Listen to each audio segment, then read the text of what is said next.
नमस्कार विद्यार्थी मित्रों, स्वागत है आप सभी का हिंदी गुजराती ऐसे में। आज हम लिखेंगे सर चंद्रशेखर वेंकट रमन पर हिंदी निबंध।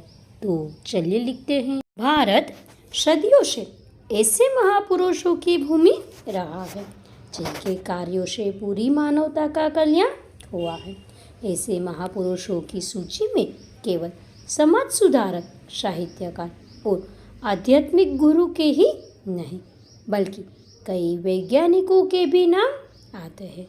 चंद्रशेखर वेंकट रमन ऐसे ही एक महान भारतीय वैज्ञानिक थे जिनकी खोजों के फलस्वरूप विश्व को कई प्राकृतिक रहस्यों का पता लगा। चंद्रशेखर वेंकट रमन का जीवन परिचय एवं शिक्षा। चंद्रशेखर वेंकट रमन का जन्म नवंबर 1888 को तमिलनाडु राज्य में तिरुचिरापल्ली नगर के निकट तिरुवनई कवल नामक गांव में हुआ था। इनके पिता का नाम चंद्रशेखर अय्यर एवं माता का नाम पार्वती अमाल था। चूँकि वेंकट रमन के पिता भौतिक विज्ञान एवं गणित के विद्वान थे एवं विशाखापट्टनम में प्राध्यापक के पद पर नियुक्त थे, अतः हम कह सकते हैं कि विज्ञान के प्रति गहरी रुचि एवं अध्ययनशीलता उनको विरासत में मिली। एक वैज्ञानिक होने के बावजूद धार्मिक प्रवृत्ति का व्यक्तित्व उन पर अपनी मां के स्पष्ट प्रभावों को दर्शाता है, जो संस्कृत की अच्छी जानकार एवं धार्मिक प्रवृत्ति की महिला थी। रमन की प्रारंभिक शिक्षा विशाखापट्टनम में हुई। इसके बाद उच्च शिक्षा के लिए वे चेन्नई चले गए। वहां उन्होंने प्रेसिडेंसी कॉलेज से वर्ष 1904 में स्नातक एवं वर्ष 1907 में भौतिकी में स्नातकोत्तर की डिग्री प्राप्त की। स्नातक में उन्होंने कॉलेज में प्रथम स्थान प्राप्त करते हुए गोल्ड मेडल प्राप्त किया था तथा स्नातकोत्तर प्रथम श्रेणी में विशिष्ट अंकों के साथ उत्तीर्ण हुए थे। वर्ष 1906 में लंदन की विख्यात वैज्ञानिक पत्रिका फिलोसॉफिकल मैगजीन में उनका एक लेख प्रकाशित हुआ। इसके बाद रमन का दूसरा शोध पत्र विश्वविद्यालय पत्रिका नेचर में प्रकाशित हुआ। वर्ष 1907 में ही वे भारतीय वित्त विभाग द्वारा आयोजित परीक्षा में प्रथम स्थान प्राप्त कर कलकत्ता में सहायक महालेखापाल के पद पर नियुक्त हुए। उसी समय उनकी आयु मात्र 19 वर्ष थी। इतनी कम आयु में इतने ऊंचे पद पर नियुक्त होने वाले वे पहले भारतीय थे। सरकारी नौकरी के दौरान भी उन्होंने विज्ञान का साथ नहीं छोड़ा और कलकत्ता की भारतीय विज्ञान प्रचारिणी संस्था के संस्थापक डॉक्टर महेंद्रलाल सरकार के सुपुत्र वैज्ञानिक डॉक्टर अमृतलाल सरकार के साथ अपना वैज्ञानिक शोध कार्य करते रहे। वर्ष 1911 में वे डाक तार विभाग के अकाउंटेंट जनरल बने। इसी बीच उन्हें भारतीय विज्ञान परिषद का सदस्य भी बनाया गया। वर्ष 1917 में विज्ञान को अपना संपूर्ण समय देने के लिए उन्होंने सरकारी नौकरी से त्यागपत्र दे दिया और कलकत्ता विश्वविद्यालय में भौतिक विज्ञान के प्राचार्य पद पर नियुक्त हुए। उस समय प्राचार्य का वह पद पालित पद के रूप में था। विज्ञान के क्षेत्र में योगदान। सरकारी नौकरी को छोड़कर भौतिक विज्ञान के प्राचार्य पद पर नियुक्त होने के पीछे उनका उद्देश्य अपनी वैज्ञानिक अनुसंधानों को अधिक समय देना था। अपने शोध और अनुसंधान को गति प्रदान करने के उद्देश्य से उन्होंने कई विदेश यात्राएं भी की। वर्ष 1921 में उन्हें कलकत्ता विश्वविद्यालय के प्रतिनिधि के रूप में राष्ट्रमंडल के विश्वविद्यालय की एक सभा में भाग लेने के लिए इंग्लैंड भेजा गया। इसी समुद्र यात्रा के दौरान भूमध्य सागर के गहरे नीले जल ने उनका ध्यान अचानक ही अपनी ओर खींचा। फलस्वरूप उन्होंने जल, हवा, बर्फ आदि पारदर्शक माध्यमों के अणुओं द्वारा परिक्षेपित होने वाले प्रकाश का अध्ययन करना प्रारंभ कर दिया। उन्होंने अपने अनुसंधानों से यह सिद्ध कर दिया कि पदार्थ के अंदर एक विद्युत तरल पदार्थ होता है जो सदैव गतिमान रहता है। इसी तरल पदार्थ के कारण केवल पारदर्शक द्रवों में ही नहीं बल्कि बर्फ तथा स्फटिक जैसे पारदर्शक पदार्थों और अपारदर्शी वस्तुओं में भी अणुओं की गति के कारण प्रकाश किरणों का परिप्रेक्षण हुआ करता है।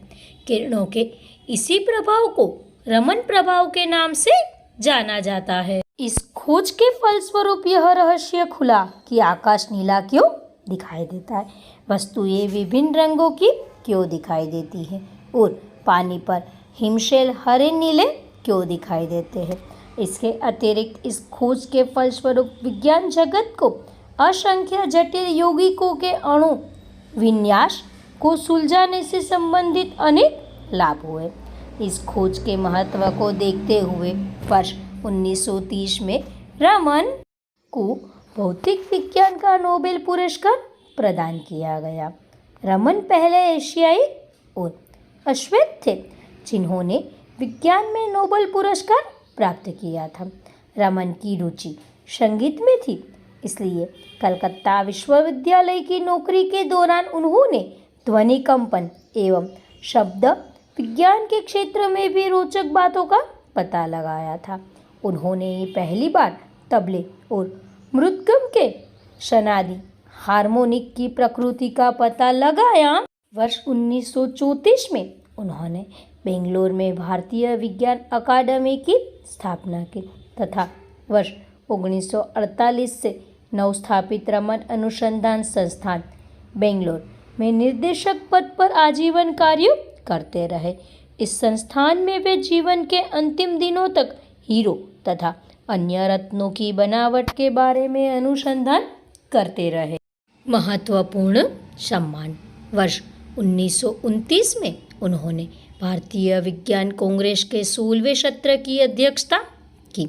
वर्ष 1930 में भौतिकी के नोबेल पुरस्कार के अतिरिक्त चंद्रशेखर वेंकट रमन की उपलब्धियों के लिए देश विदेश के अनेक विश्वविद्यालयों एवं सरकारों ने उन्हें अनेक उपाधियां एवं पुरस्कार देकर सम्मानित किया।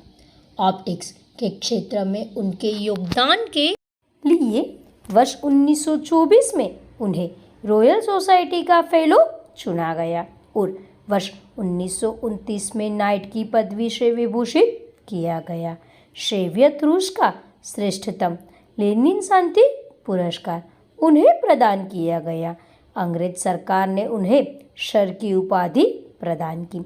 इसके अतिरिक्त इटली की विज्ञान परिषद ने मेट्यूसी पदक, अमेरिका ने वर्ष 1941 में फ्रैंकलिन पदक तथा इंग्लैंड ने ह्यूजेस पदक प्रदान कर रमन को सम्मानित किया। वर्ष 1948 में भारत सरकार द्वारा राष्ट्रीय आचार्य का सम्मान प्रदान किया गया। वर्ष 1954 में उन्हें भारत के सर्वोच्च सम्मान भारत रत्न से अलंकृत किया गया।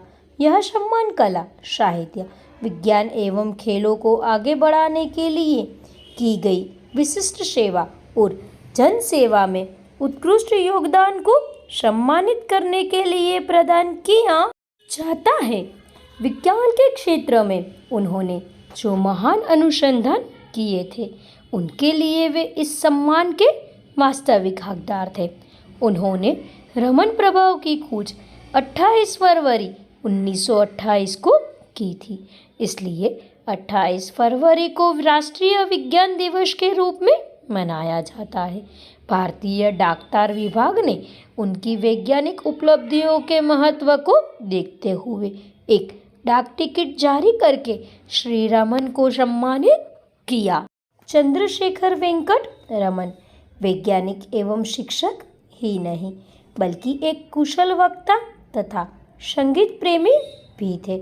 उन्होंने अपना शोध कार्य सदैव रचनात्मक कार्यों के लिए किया ताकि मानवता का कल्याण हो सके। वे सैनिक कार्यों अथवा विनाशकारी शोध के विरुद्ध थे। उन्होंने जीवन भर विज्ञान की सेवा की। रमन अनुसंधान संस्थान के निर्देशक पद पर रहते हुए भारत माँ का यह सपूत एक बीमारी से ग्रस्त होने के कारण 19 नवंबर 1970 को सदा के लिए चिर निद्रा में सो गए। अपने संस्थान के प्रति अनेक अनुराग को देखते हुए उनका दाह संस्कार संस्थान के प्रांगण में ही किया गया। भारत को वैज्ञानिक अनुसंधान के क्षेत्र में अग्रसर करने में रमन के योगदान को कभी नहीं भुलाया जा सकता। उन्होंने जो खोजें की थी, आज उनका विस्तार विज्ञान की अनेक शाखाओं तक हो चुका है। उनका व्यक्तित्व एवं कृतित्व भारतीय युवा वैज्ञानिकों के लिए प्रेरणा का बहुमूल्य स्रोत है। Thanks for watching dear viewers. If this video is helpful for you and it's really like to you, then please don't forget to like, share and subscribe.